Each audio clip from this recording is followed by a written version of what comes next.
آئیے ناظرین دیکھتے ہیں ایام حج کی مصروفیات مختصر پیکج میں۔ لبیک اللہم لبیک۔ محترم ناظرین، آئیے سمجھتے ہیں مختصر الفاظ میں ایام حج میں کیا کیا مناسک ادا کرنے ہوں گے۔ ایام حج کے معمولات۔ پہلی مصروفیت 8 ذوالحجۃ الحرام منا میں پہلا قیام کرنا ہے۔ یہ قیام سنت موقدہ ہے۔ اس کا وقت 8 ذوالحجہ کی ظہر سے 9 ذوالحجہ کی فجر پڑھ کر سورج بلند ہونے تک۔ دوسری مصروفیت 9 ذوالحجۃ الحرام وقوف عرفہ۔ یہ وقوف حج کا رکن اعظم اور بنیادی فرض ہے۔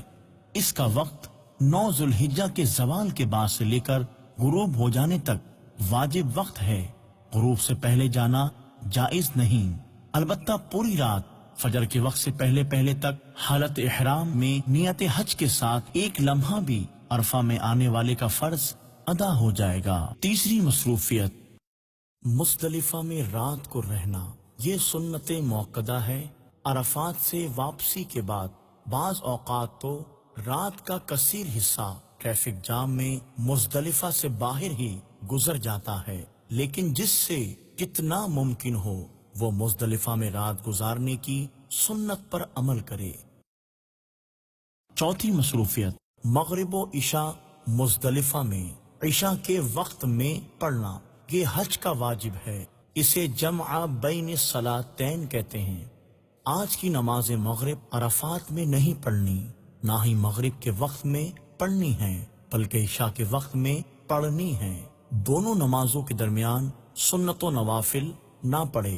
مغرب کی سنتیں بھی عشاء کے بعد پڑھے۔ مغرب و عشاء کے لیے ایک اذان اور ایک اقامت ہے۔ مغرب کے بعد سنتیں پڑھیں یا کوئی اور کام کیا تو عشاء کے لیے ایک اور اقامت کہی جائے۔ یہ نیت نہ کی جائے کہ مغرب قضا کر کے پڑھنی ہے، بلکہ یہ نیت ہوگی کہ مغرب عشاء سے ملا کر پڑھنی ہے۔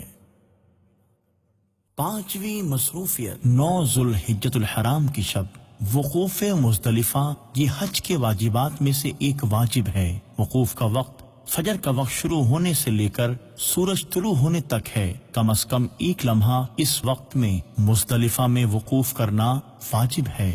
چھٹی مصروفیت 10 11 12 ذوالحجۃ الحرام منا میں دوسرا قیام۔ یہ قیام اپنی تفصیل کے مطابق سنت موقدہ ہے، البتہ غروب کے بعد منا سے جانا معیوب ہے۔ بہتر ہے 13 کی رمی کر کے جائے۔ اگر 13 کی صبح منا میں ہی ہو گئی تو اب بغیر رمی کے جانا جائز نہیں، جائے گا تو دم واجب ہوگا۔ ساتویں مصروفیت صرف بڑے جمرے کی رمی۔ واجب حج پہلے دن کی رمی کا وقت 10ویں تاریخ کی فجر کا وقت شروع ہونے سے 11ویں کی فجر کا وقت شروع ہونے سے پہلے تک ہے۔ مسنون یہ ہے کہ 10ویں کے سورج نکلنے سے لے کر زوال تک کر لی جائے۔ زوال سے لے کر 10ویں کا سورج غروب ہونے تک کرنا بھی مباح ہے، البتہ غروب ہونے سے فجر تک مکروہ ہے۔ 10ویں کی فجر کی نماز کا وقت شروع ہونے سے سورج نکلنے تک کرنا بھی مکروہ ہے۔ 8ویں مصروفیت 10 ذوالحجۃ الحرام رمی کے بعد قربانی کرنا۔ حج تمتع اور قران والے کے لیے یہ قربانی واجب ہے، جبکہ حج افراد والے کے لیے یہ قربانی مستحب ہے۔ حج کی قربانی کا واجب وقت 10 ذی الحجہ کی طلوع فجر سے 12ویں کے غروب آفتاب تک ہے۔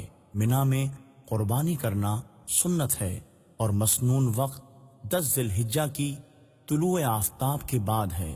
9ویں مصروفیت حلق یا تقصیر۔ قربانی کے بعد حلق یا تقصیر کرنا یہ واجبات حج سے ہے اور احرام کھولنے کے لیے شرط ہے۔ حلق کے تقصیر کا وجوبی وقت 10 ذی الحجہ کی صبح صادق سے لے کر 12 ذی الحجہ کی غروب آفتاب سے پہلے تک ہے۔ 10ویں مصروفیت طواف زیارت۔ طواف زیارت یہ حج کا دوسرا بڑا فرض ہے۔ طواف زیارت کے کم از کم 4 پھیرے 10 ذی الحجہ کی طلوع فجر سے لے کر 12ویں کے غروب آفتاب کے درمیان کسی وقت میں کرنا واجب ہے۔ 11ویں مصروفیت حج کی سعی۔ یہ حج کا واجب ہے۔ حج کا احرام باندھنے کے بعد حج کے مہینوں میں یعنی یکم شوال سے کسی بھی وقت ہو سکتی ہے۔ حج سے پہلے کرنا ہو تو حج کا احرام باندھ کر کسی بھی نفلی طواف کے بعد ادا کی جا سکتی ہے۔ حج کے بعد کرنا ہو تو احرام ضروری نہیں، اس کا آخری وجوبی وقت کوئی نہیں۔ 12ویں مصروفیت، دوسرے دن تینوں جمرات کی رمی کرنا، یہ حج کا واجب ہے۔ 11 تاریخ کو زوال کا وقت ختم ہونے یعنی ظہر کا وقت شروع ہونے سے لے کر فجر کا وقت شروع ہونے تک ہے، البتہ بلا عذر سورج غروب ہونے کے بعد مکروہ ہے۔ 14ویں مصروفیت، 13 ذوالحجہ یعنی چوتھے دن تینوں جمرات کی رمی، یہ حج کا واجب تو نہیں، البتہ مطلقاً اسے ادا کرنا افضل ہے، لیکن ایک صورت میں اس کی تاکید ہوگی اور ایک صورت میں واجب ہو جائے گی۔ 13 تاریخ کو اس کا وقت صبح صادق یعنی فجر کا وقت شروع ہونے سے سورج غروب ہونے تک ہے، البتہ صبح سے زوال آفتاب تک مکروہ ہے، اور ظہر کا وقت شروع ہونے سے غروب آفتاب تک مسنون وقت ہے۔ 15ویں مصروفیت، طواف وداع، یہ حج کا واجب ہے۔ طواف زیارت کے بعد جو بھی طواف کیا جائے وہ طواف وداع کہلائے گا، اس کا آخری وجوبی وقت کوئی نہیں۔